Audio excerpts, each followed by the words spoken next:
Okay, so fellow collector Kevin is along again, who quite a few of my vintage machines have came from, and he's brought his latest purchase. We did unbox it. I didn't film it though, because that's quite hard filming unboxings, and at the end of the day everyone knows what a box is. This is a Hoover 402 from, I think it's 1947. That's quite old.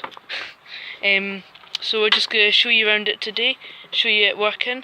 I think it was £40 off eBay, wasn't it? Yeah, £40 off eBay, so that's pretty good price. It came well packaged, even included the instruction book, which I will show you shortly. So I'll have a look at the cable first, which I think is original. A little bit of damage there. And overall it is a wee bit perished, but it's still in good order, still works. I think it's been wrapped around its little kind of skis for a long time, because that's quite perished. It's got a nice rubber plug, unbreakable rubber. That's quite a promise. So that's very nice indeed. That cable's just one of those lovely rubbery ones. You can really flexible it. That does not make sense.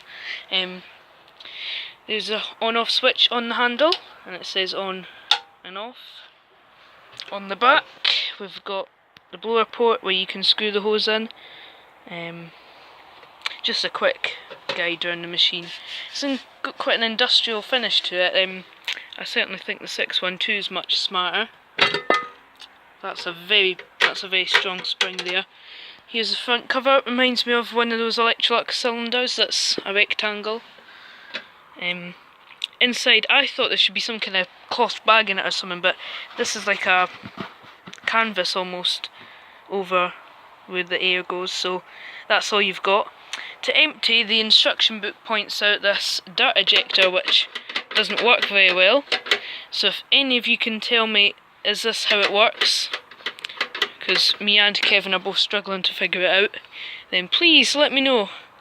I just, it came really clean from eBay, so the seller had really cleaned it out, so that was fine. And then I used it a bit around the garage. We did some tests on it, and then it was caked inside, so I just took a Henry to it, as you do.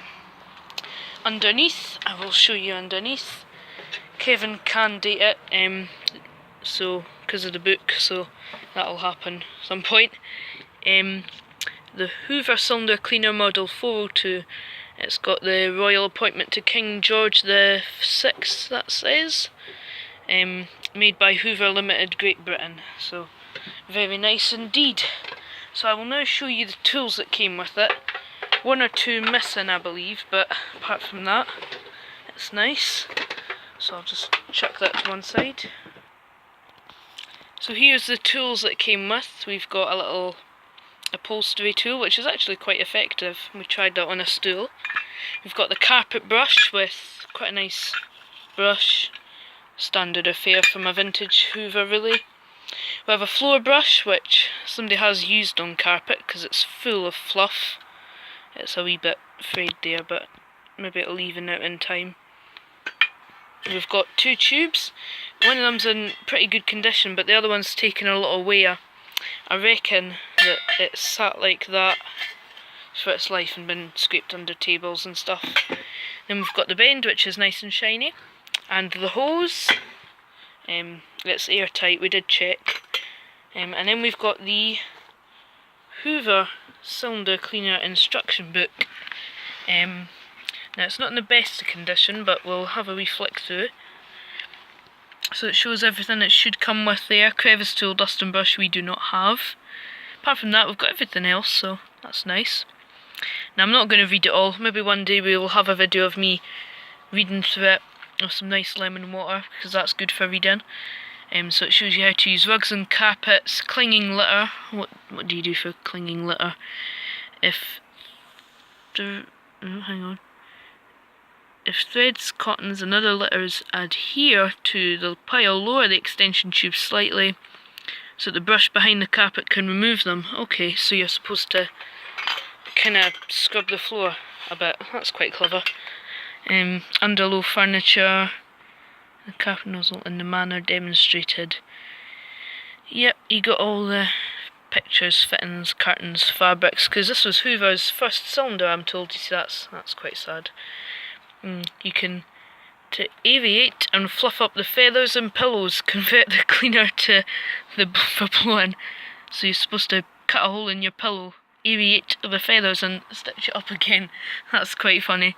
You can clean fur coats, store in a dry place, stood up like that. This is where it gets confusing, removing the dirt. So you open the latch and then you have to stand it on its end and move the dirt ejector upside down. Here's the back, tells you all service stations. Now I've got a 1224 instruction manual for my 1224, and it's definitely got a lot more service stations than that on it, so in 10 years they must have grew a bit, presumably. So we're now going to set it up and have a little bit of a demonstration. I don't think we've got any, can't put fine dust down on the carpet obviously because it is just a canvas for a filter, but rough fibres we might have some that I can put down for aesthetic demonstration, so give me a second. So we've now got our model ready to demo the 402. So here is some light dirt and grit that I managed to pick up. If I maybe put my flash on, you'll see it. So away you go, Kevin.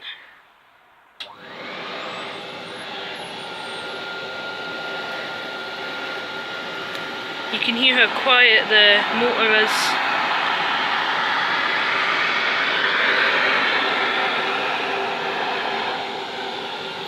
Yeah, I think it needs another pass there.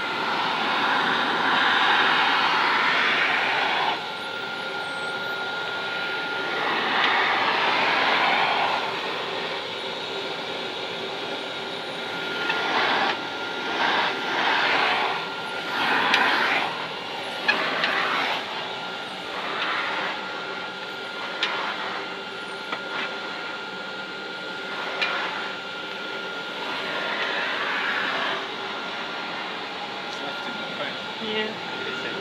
Let me have a switching user.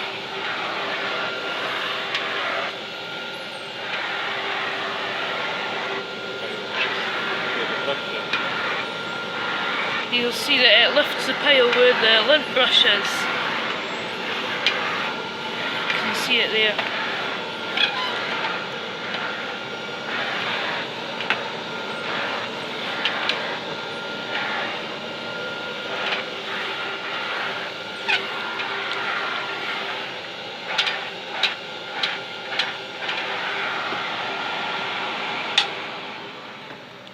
So I'm sure a full length brush would have done a better job, but it's adequate. It probably wouldn't be practical, but I imagine later on they would have inserted one inside.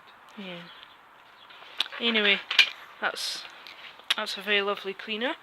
So maybe one day a dusting brush will turn up and a crevice tool. But it's got its wee upholstery tool. I'm sure in here somewhere I have. This is one of my crevice tool boxes.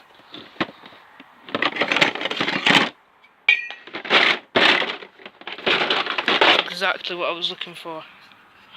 I think that was off a 119, but it's not quite the same colour, it's just slightly different.